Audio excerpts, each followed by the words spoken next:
ज्या व्यक्तीमुळे आपल्या भारताचं नाव जगभरात गेलं ते महान व्यक्तिमत्व देशाचे माजी पंतप्रधान डॉक्टर मनमोहन सिंग जी हे आपल्यामध्ये आज नाहीत. आणि म्हणून सर्वप्रथम मी त्यांना आपण सगळ्यांनी तर श्रद्धांजली वाहिलीच, पण एक लोकप्रतिनिधी म्हणून त्यांना अभिवादन करतो. त्यांच्या आत्म्याला शांती लाभो अशी ईश्वरचरणी या ठिकाणी मी प्रार्थना सुद्धा पहिल्यांदा या ठिकाणी मी करतो. मित्रांनो, अतिशय महत्वाचा हा कार्यक्रम आज इथं तुमच्या सगळ्यांच्या उपस्थितीमध्ये संपन्न होतोय. आदरणीय बसवराज बागबंदे साहेब, राहुल भैया, नेटुरे साहेब, उत्तराताई, उषाताई, जानिमी आणि सविस्तर असं या योजनेची माहिती आणि या योजनेचे बुकलेट सुद्धा आपल्या सगळ्यांच्या समोर त्या ठिकाणी आलेलं आहे. आणि ही योजना किती महत्वाची आहे हे आपल्याला सगळ्याला जनतेला आपण सांगितलं पाहिजे आणि जनतेला याचा किती फायदा आहे हे सुद्धा या योजनेमध्ये त्या ठिकाणी आपल्याला दाखवण्यात आलेलं आहे. हे कार्य सर्वेक्षणची लांबी 95 किलोमीटर आहे. संकलन व मल वाहतूक प्रणाली याच्यामध्ये असणार आहे. जवळजवळ आता हे सगळंच म्हणजे टेक्निकल याच्यामध्ये सगळी माहिती आहे. सगळ्या पत्रकार बांधवाला मला विनंती करायची आहे की हे सगळं बुकलेट मी तुमच्या हातामध्ये त्या ठिकाणी देईन. तुम्ही सविस्तर आपल्या दैनिकाच्या माध्यमातून आपण ते जनतेपर्यंत आपण त्या ठिकाणी पोहोचवण्याचं काम त्या ठिकाणी करावं असं नम्र विनंती आव्हान मी तुम्हाला या ठिकाणी करतो. कारण परवानगीपूर्वक ही योजना आपल्याला त्या ठिकाणी राबवायची आहे. पायाभूत सुविधेची कमी झालेलं नुकसान म्हणजे बऱ्याच काही गोष्टी याच्यामध्ये आपण त्यात हे केलेलं आहे. याची माहिती सगळी आहे. पण मी एवढंच या कॉन्ट्रॅक्टरला सांगतो, दत्ताभाऊ, आपल्याला सगळ्यांना जागरूक राहून त्या योजनेची काम आपल्याला त्या ठिकाणी करून घ्यावं लागणार आहे. कारण आपण योजना आणतो पण ते योजना एकदा भूमिपूजन झालं, त्याच्या कामाला सुरुवात झाली की आपण त्याच्याकडे पुन्हा बघत नाही. मग ते कंप्लीट झाल्यानंतर मग कुठं उलवा राहिलेले आहेत किंवा कुठं पुन्हा नागरिकांना त्रास होतोय त्यावेळेस आपण लक्ष त्या ठिकाणी आपण देत असतो. आणि म्हणून मी सर्व पत्रकारांना आणि महायुतीच्या पदाधिकाऱ्यांना आणि इतर सगळे प्रमुख विजन असणारे सर्व नेतृत्व या ठिकाणी आलेले आहेत. मी त्यांना जाणीवपूर्वक सांगतो की आज अनिल भाऊ आणि राजकुमार भालराव साहेबांच्या वार्डामध्ये आपण हे का ठेवलं, त्याचा आपण डेमो करतोय पहिल्यांदा. मला अनेक नेत्यांनी सांगितलं की भाऊ हे जिल्हा परिषदच्या मैदानावरती किंवा शहरामध्ये हा कार्यक्रम घ्यायला पाहिजे होता. जनता खूप आली असती, लोकांना माहित सुद्धा झालं असतं. पण आपल्या इथे डेमो तयार करायचा. त्या डेमो मध्ये तयार केल्यानंतर आमचे चिमेगावे साहेब, तुमची जी संकल्पना होती की आपण अगोदर डेमो तयार करून अनेक तज्ञाला आपल्याला ही योजना दाखवायची आणि ही योजना आपल्याला अतिशय यशस्वी करून आपल्याला महाराष्ट्रात त्या ठिकाणी करून दाखवायची. मग या डेमो झाल्यानंतर आपल्याला पुण्याला टेक्निकल त्यातलं ज्ञान असेल आपणही बघा. पण मी एक टेक्निकल टीम सुद्धा मुंबईवरून किंवा संभाजीनगर मध्ये इथं बोलून घेऊन हे पाहण्याचं काम आम्ही त्या ठिकाणी करणार आहोत. आणि ही योजना अतिशय दर्जेदार क्वालिटीची आणि अतिशय चांगल्या पद्धतीची योजना करून दाखवण्याचं काम आपण त्या ठिकाणी सगळेजण मिळून त्या ठिकाणी आपण करूया. आज सगळ्याला नमस्कार, सगळ्याला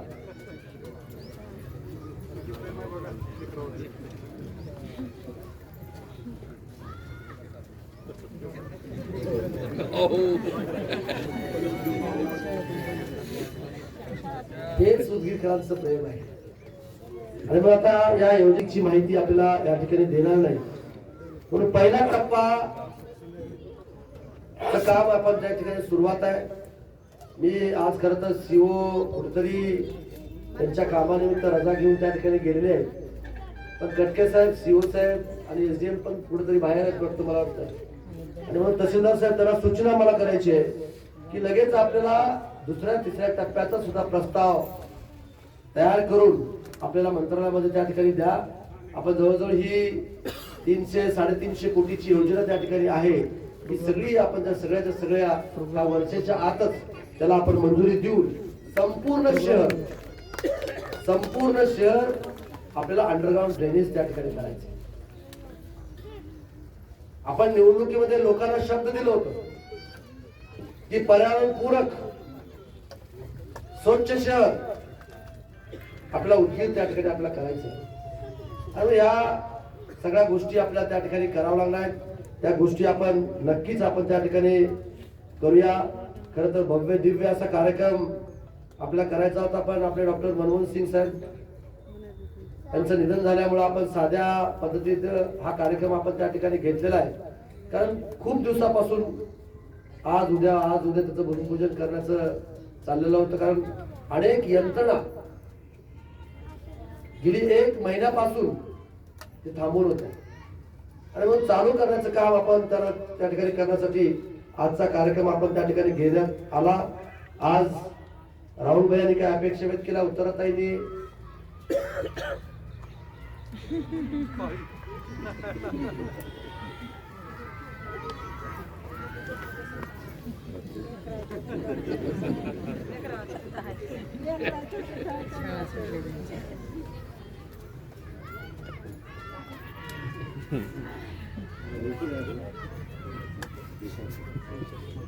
गाडी आहे. आणि आता भविष्यामध्ये आपल्याला आपल्या उदगीरसाठी खूप काही करायचंय. ज्या अपेक्षा व्यक्त केल्या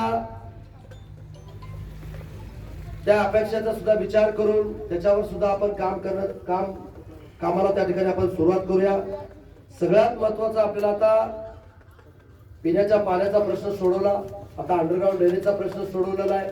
त्याच्यावरती जे काही रस्ते खराब होतील ते रस्त्याचं सुद्धा काम अतिशय चांगल्या पद्धतीचं करून देण्याचं काम आपण त्या ठिकाणी करूया. पण सगळ्यात महत्वाचं म्हणजे मी परवा राहुल भैया माझ्यासोबत होते, आदरणीय देशाचे महान नेते नितीन गडकरी साहेबांची मी त्या ठिकाणी भेट घेतली आणि त्यांना सांगितलं की बाबा आमचं शहर आता खूप मोठं होतं आणि रिंग रोड अतिशय महत्वाचा आहे आम्हाला. आणि म्हणून रिंग रोड करता सुद्धा आपण 140 कोटी रुपये आपण त्या ठिकाणी मंजूर केलेत. त्याच्या सर्वेक्षणाचं काम चालू आहे आणि ते सर्वेक्षणाचं काम चालू झाल्यानंतर जमीन अधिग्रहण त्या ठिकाणी केलं जाईल आणि ते सुद्धा लवकरात लवकर आपल्याला 1 ते 1.5 वर्षामध्ये उदगीरमध्ये पूर्ण रिंग रोड करण्याचं काम आपण त्या ठिकाणी करूया. आता ट्रॉफिकचा राहुल भैया तुम्ही म्हणालात एकदम सत्य आहे, तुम्हाला ट्रॉफिकमुळे खूप अडचणी येत आहेत. पण ते रिंग रोड नसल्यामुळं, रेल्वे लाईन वरती ब्रिज नसल्यामुळं ह्या सगळ्या अडचणी त्या ठिकाणी निर्माण होत आहेत. म्हणून आता मलकापूरचा ब्रिज जवळजवळ 90% त्या ठिकाणी पूर्ण झालाय. थोड्या दिवसामध्ये 6 महिन्याच्या आत तो ब्रिज त्या ठिकाणी पूर्ण होईल आणि म्हणून तो अर्धा भाग तरी जे काही शहरामध्ये मोठे अवजड वाहने येतात ते रिंग रोडने रेल्वे ब्रिजवरून त्या ठिकाणी जातील आणि शहरातली ट्रॅफिक त्या ठिकाणी कमी होईल असं मला या ठिकाणी वाटतं. आणि म्हणून त्याच्याकडे सुद्धा लक्ष मी त्या ठिकाणी देणार आहे. आणि परवा जे काही गडकरी साहेबांनी 800-850 कोटीचा उदगीर ते देगलूर पर्यंतचा रस्ता पूर्ण केलाय, मंजुरी त्याला दिलेली आहे. त्याचं टेंडर सुद्धा त्याला आपण लवकरात लवकर करून घेऊन त्याच्या सुद्धा कामाला सुरुवात करून तो सुद्धा रोड आपण पूर्ण करण्याचं काम भविष्य काळामध्ये आपण त्या ठिकाणी केल्याशिवाय राहणार नाही. मित्रांनो, वंदे भारतसाठी लवकरच आम्ही सगळेजण नेते मंडळी रेल्वे मंत्र्यांशी आम्ही त्या ठिकाणी भेट घेणार आहोत आणि वंदे भारत असेल किंवा बिदर मुंबई असेल हे कसे रेग्युलाइज आपल्याला करता येईल हे सुद्धा भविष्यामध्ये आपण त्या ठिकाणी काम आपण त्या ठिकाणी करूया. MIDCच्या बाबतीमध्ये सुद्धा मी आता भैयाने सांगितल्याप्रमाणे अतिशय जवळचा तरुण तडफदार माझे मित्र त्या खात्याचे मंत्री त्या ठिकाणी झालेले आहेत आणि मग त्यांच्याकडे सुद्धा पाठपुरावा करून आपण हे सगळे कामं त्या ठिकाणी आपण करूया. आज सिंचनाच्या सर्व योजना आपण जवळजवळ सगळ्या योजना आपण त्या ठिकाणी मंजूर केल्या. आता बॅरेजेस झालेत, अनेक लोक आता बॅरेजेसची आणखीन काही मागणी त्या ठिकाणी करतायत आणि म्हणून त्या सुद्धा भविष्यामध्ये ज्या काही बॅरेजच्या मागण्या येतात त्या सुद्धा पूर्ण करण्यासाठी आता दोन्ही मंत्री राधाकृष्ण विखे पाटील गिरीश महाजन साहेबांकडे जलसंपदा खातं त्या ठिकाणी आहे, त्यांच्याकडे सुद्धा जाऊन ते योजना मंजूर करण्याचं काम आपण त्या ठिकाणी करूया. स्टॉमा केअरचे बिल्डिंग झाले, सगळं झालंय. तिथं ओपीडी त्या ठिकाणी सुरू आहे. वारवण्याचं ग्रामीण रुग्णालय आपण पूर्ण केले. आता तिथं सुद्धा पदनिर्मिती करून ते सुद्धा भविष्यामध्ये चालू करण्याचं काम आपल्या त्या ठिकाणी करायचंय. प्राथमिक आरोग्य केंद्र सुद्धा अनेक ठिकाणी आपण उभा केलेले आहेत. तिथं सुद्धा पदनिर्मिती. फैजूभाई ऊन लागलेलं आहे ना, थोडस इकडे आलं काहीतरी होऊन बसायचं. नरसिंह भाऊ तुम्हाला पुढे निवडणुका लढायच्या मार्च नंतर, आणि मग ते सुद्धा काम आपण त्या ठिकाणी करूया. विजेच्या बाबतीमध्ये सुद्धा अनेक सबस्टेशनची आपण निर्मिती केली आणि अनेक सबस्टेशन आपल्या त्या ठिकाणी उभा करावं त्या ठिकाणी लागणार आहे. सांस्कृतिक क्रीडा क्षेत्रातले अनेक आपल्याला कामं त्या ठिकाणी आपल्याला करायचे, ते सुद्धा आपण करूया. सर्व समाज घटकांना जे काही आपण भवन उभा केले किंवा आणखी कोणाचे राहिले असतील ते सुद्धा भविष्यामध्ये काम करण्याचं काम आपण त्या ठिकाणी करूया.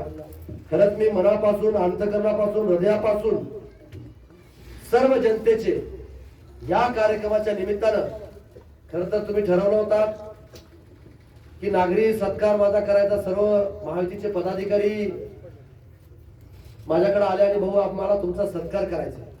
पण आपल्या जिल्ह्याला कॅबिनेट मंत्री पद त्या ठिकाणी मिळालेलं आहे आणि आमचे स्नेही आदरणीय बाबासाहेब पाटील साहेब आपल्या जिल्ह्याला मंत्र्याच्या रूपामध्ये आपल्याला त्या ठिकाणी भेटलेले आहे. आणि म्हणून माझ्यासोबत आपण त्यांचाही सत्कार त्या ठिकाणी करूया. आणि म्हणून सगळेजण सिस्टम उदगीरच्या वतीनं आपण त्यांना निमंत्रण त्या ठिकाणी दिलेलं आहे. आणि म्हणून त्यांची डेट भेटली की आपण दोघांचाही सत्कार त्या ठिकाणी करा असं मी सूचना केल्यामुळं, विनंती केल्यामुळं तो सत्कार आता भविष्यामध्ये त्या ठिकाणी होणार आहे. आणि त्या सत्कारामध्येच मला सगळ्या जनतेचे आभार त्या ठिकाणी मानायचे. त्या जनतेने लातूर जिल्ह्यामध्ये एक इतिहास निर्माण केला. त्या मायबाप जनतेचे आपण आभार मानले पाहिजे, त्यांना नतमस्तक झालं पाहिजे. ही भूमिका माझी त्या ठिकाणची होती आणि आहे आणि भविष्यात सुद्धा राहणार आहे. आज तागामध्ये अनेक नेत्यावरती जनतेने प्रेम केलं, पण एवढं प्रेम कोणत्याही नेत्याच्या वाट्याला किंवा कोणत्याही कार्यकर्त्याच्या वाट्याला आलं नाही. एवढं प्रेम तुम्ही त्या ठिकाणी मला तुम्ही दिलेलं आहे. इथं बसलेला प्रत्येक व्यक्ती किंवा घरात असलेला प्रत्येक व्यक्ती स्वतः उमेदवार समजून, माझ्या कुटुंबातला व्यक्ती समजून निवडणुकीमध्ये पायाला भिंगरी लावून सकाळी 7 वाजल्यापासून ते रात्री 12 वाजेपर्यंत तुम्ही त्या ठिकाणी फिरत होता, याची जाणीव मला त्या ठिकाणी आहे. आणि म्हणून मनापासून तुमचे आजच्या या कार्यक्रमानिमित्त आभार या ठिकाणी व्यक्त करतो. अंतःकरणापासून आभार या ठिकाणी तुम्हाला त्या ठिकाणी मी व्यक्त करतो. खर तर मी कालची घटना तुम्हाला सांगतो. आज जसं लेकरं तिथून संजू भाऊ म्हणतात की नाही, तसं एका लग्नामध्ये मी त्या ठिकाणी गेलो होतो. आणि लग्नामध्ये गेल्यानंतर अनेक छोट्या छोट्या मुली माझ्या सेल्फी त्या ठिकाणी काढत होत्या. एक मनस्वी गबाळ नावाची मुलगी, तिला सेल्फी त्या ठिकाणी काढता आली नाही. आणि मग तिच्या मैत्रिणी तिला चिडवत होत्या, बघा संजू काकांनी आमच्यासोबत सेल्फी काढली आणि तुझ्यासोबत का काढले नाहीत, तुला मिळाली नाही सेल्फी. ती पोरगी घरी गेल्यानंतर तिच्या वडिलांच्या मोबाईलवरून मला फोन केली आणि संजू काका बोलता का? म्हणलं हो मी संजू काका बोलतो. काका तुम्ही मला नाराज केला. काय झालं बाळा तुला? तुम्ही लग्नामध्ये आला होता आणि माझ्यासोबत तुम्ही सेल्फी काढली नाही आणि मी तुमच्यासोबत 15 दिवस तुमच्यासाठी 15 दिवस मी प्रत्येकाच्या घराघरामध्ये जाऊन मी संजू काकाला मत द्या हे मी सांगत होते आणि तुम्ही माझ्यासोबत सेल्फी काढ. मी खूप तुमच्यावर नाराज आहे. म्हणजे तुझं नाव काय? ते म्हणजे मनस्वी. कुठली आहेस? तिला ते सांगता नाही गेलं. माझ्या आमदाराच्या पाठीमागे घर आहे. तिच्या वडिलाच्या हातात फोन दिला, तिने सांगितलं तिथं आहे. म्हणलं तुझ्या घरी येऊन मी सेल्फी काढतो. आणि अक्षरशः काल अशोक दादा मी तिच्या घरी गेलो. सगळे भारावून गेले. अर्धा तास त्या मुलीशी चर्चा करत होतो. म्हणजे एवढं प्रेम. सांगण्याचं तात्पर्य की एवढं लहान लेकरापासून ते वरिष्ठापर्यंत एवढं प्रेम, एवढी माया कोणत्याही नेत्याला, कोणत्याही कार्यकर्त्याला आज सांगायला मिळालं नाही. एवढं चांगलं भाग्य माझ्या नशिबाला त्या ठिकाणी आलेलं आहे. म्हणून आयुष्यामध्ये सुद्धा मंत्रिपद असेल नसेल, मंत्रिपदामध्ये काय आहे बरं सांगा? त्या खात्याला न्याय देण्याचं काम त्या मंत्रिपदामधून त्या ठिकाणी होत असतं. एखादा मोठा विषय कॅबिनेटमध्ये मांडण्याची संधी त्या मंत्रिपदामध्ये त्या ठिकाणची असती. आज ही आपण सत्ताधारी पक्षाचे आमदार आहोत. आज मुख्यमंत्री, 2 उपमुख्यमंत्री, सगळं मंत्रिमंडळ आपले सगळ्यांसोबत स्नेहाचे संबंध त्या ठिकाणी आहेत. आपल्या उदगीरच्या आणि जळकोटच्या विकासामध्ये कुठेही अडथळा येणार नाही हे तुम्हाला मी खात्रीने त्या ठिकाणी तुम्हाला सांगतो. अनेकांचे फोन ते मंत्री झाल्यानंतर त्याला गरमत नाही मंत्रालयामध्ये. संजू भाऊ तुम्ही काल लावा मंत्रालयामध्ये, मी अजून ते मंत्री झाल्यानंतर मी गेलोच नाही तिकडं. त्याच्यामुळे ते अनेकांचे फोन त्या ठिकाणी येत आहेत आणि म्हणून काही अडचण नाही. आज निटोरे साहेबांनी सांगितलेल्या काही गोष्टी, 1200 कोटी रुपयाची जी प्रशासकीय मान्यता मिळाली आहे त्याचा कागद सुद्धा दत्ता भाऊ आपण जरा हुडकून काढूया. त्याच्यामध्ये जे जे काही प्रशासकीय मान्यता दिलेल्या आहेत त्या प्रशासकीय मान्यता परत एकदा आपण प्रस्ताव आपण त्या ठिकाणी सादर करून आपल्याला उदगीरला कसं चांगल्या पद्धतीने करता येईल हे सुद्धा बघण्याचं काम आपण त्या ठिकाणी करूया. प्रत्येकाला संधी त्या ठिकाणी मिळत असते. माझ्या स्वप्नात सुद्धा नसताना 2019 ला फक्त एक कार्यकर्ता म्हणून एक आमदार व्हावं असं प्रत्येक कार्यकर्त्याला त्या ठिकाणी वाटतं. त्या लाटेत सुद्धा आपण मला निवडून दिला आणि ह्या लाटेत सुद्धा मला त्या ठिकाणी मोठ्या मताधिक्यानं त्या ठिकाणी निवडून दिला. आज लातूर जिल्ह्यात चर्चा आहे. लोक भाषणात काय सांगतात आता इतर नेते कसं बस रडत पडत आम्ही विधान भवनाच्या गेटवरच आम्ही पोहोचलो म्हणजे. आणि ह्या बहादर जनतेनं शाननं मला विधान भवनात पोहोचवले. ही ताकद तुमची आहे. तुम्ही सगळेजण मेहनत घेत होता आणि उत्तरताईंनी म्हणल्याप्रमाणे यांच्यात सिंहाचा वाटा सुद्धा माझ्या बहिणीवरचा सुद्धा त्या ठिकाणी आहे, भावांचा आहे, वरिष्ठांचा आहे. पण बहिणींनी सुद्धा कंबर कसून आपला भाऊ फार मोठ्या मताने निवडून आला पाहिजे. मग शहरातल्या बहिणी असतील आणि ग्रामीण मधल्या बहिणी सुद्धा असतील. अहो शासकीय कर्मचारी सुद्धा बहिणी आपली स्वतःचं कर्तव्य बजावत गपचूप सकाळी 6 ला उठून 10 पर्यंत जे ड्युटी नसायची तोपर्यंत काम करायचं, माझा प्रचार करायचा आणि 10:30 ते 5:30 पर्यंत ड्युटी करायची आणि ड्युटी संपल्यानंतर परत रात्रीपर्यंत त्या महिला भगिनी माझा प्रचार करायचा. अनेक उमेदच्या असतील, अनेक सगळ्या. सांगण्याचं तात्पर्य काय की सगळ्याला वाटत होतं की हा माणसाला निवडून दिलं पाहिजे. सगळ्यांची भावना अतिशय पवित्र भावना त्या ठिकाणची होती आणि म्हणूनच एवढं मताधिक्य त्या ठिकाणी लागलं. आणि आज रोशन भाऊ कुठे गेले, गायब झाले काय?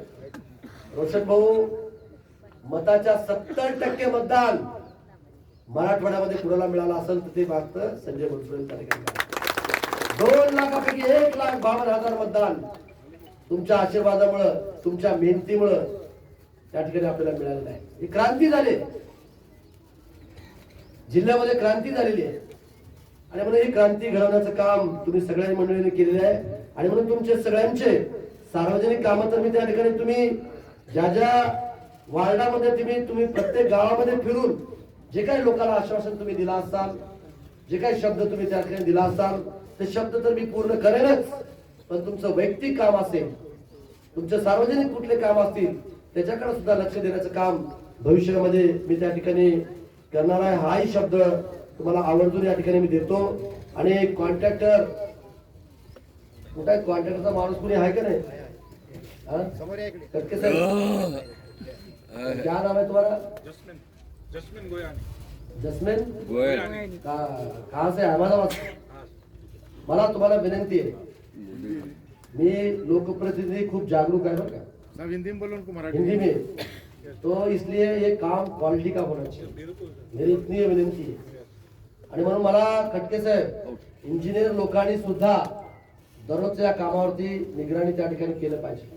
आणि आपले नगरपालिकेचे पैसे गेले तरी हरकत नाही, एक प्रायव्हेट त्याच्यामध्ये जे काही टेक्निकली त्याच्यामध्ये कळणार आहे त्या टेक्निकलला नेमून त्याच्यावरती देखरेख करा. मी पैशाच्या बाबतीमध्ये तुम्हाला कुठेही काही कमी पडू देणार नाही. फक्त माझ्या उदगीर शहरामध्ये जी की ऐतिहासिक ही नगरी आहे ती चांगल्या पद्धतीचं अंडरग्राऊंड ड्रेनेज, कारण बसवराज बागवाने साहेबांनी बोलल्याप्रमाणे योजना करायची आणि लोकांना अडथळा निर्माण त्या ठिकाणी होईल किंवा त्या लोकांच्या आरोग्याचा प्रश्न त्या ठिकाणी धोक्याचा त्या ठिकाणी निर्माण, ही असली योजना मला नको आहे. आणि म्हणून अतिशय चांगल्या पद्धतीचं काम यहाँ पे होना चाहिए, ऐसी मेरी तुमसे विनंती है. तुम्हाला त्या ठिकाणी तुम्हाला सूचना मला या ठिकाणी करायची आहे.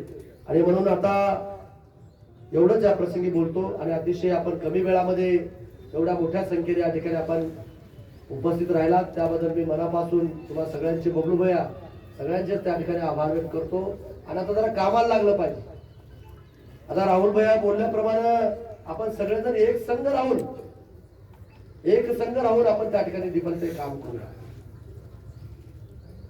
मी मागच्याही त्यांच्या भारतीय जनता पार्टीच्या कार्यालयामध्ये मनोज भाऊ दादानी आणि त्यांच्या सगळ्या टीमनी माझा सत्कार केला. तिथेही मी त्या ठिकाणी सांगितलं की महायुती म्हणून आपण जनतेसमोर त्या ठिकाणी जाऊया. आणि जनतेसमोर जाऊन नक्कीच आपल्याला जनता स्वीकारेल आणि चांगल्या सगळ्या स्थानिक स्वराज्य संस्था सुद्धा आपल्या ताब्यात त्या ठिकाणी देतील आणि जबाबदारी आपल्या त्या ठिकाणी आपल्याला वाढवतील. आणि मग तिथं सुद्धा आपण चांगल्या पद्धतीने त्या ठिकाणी काम करूया.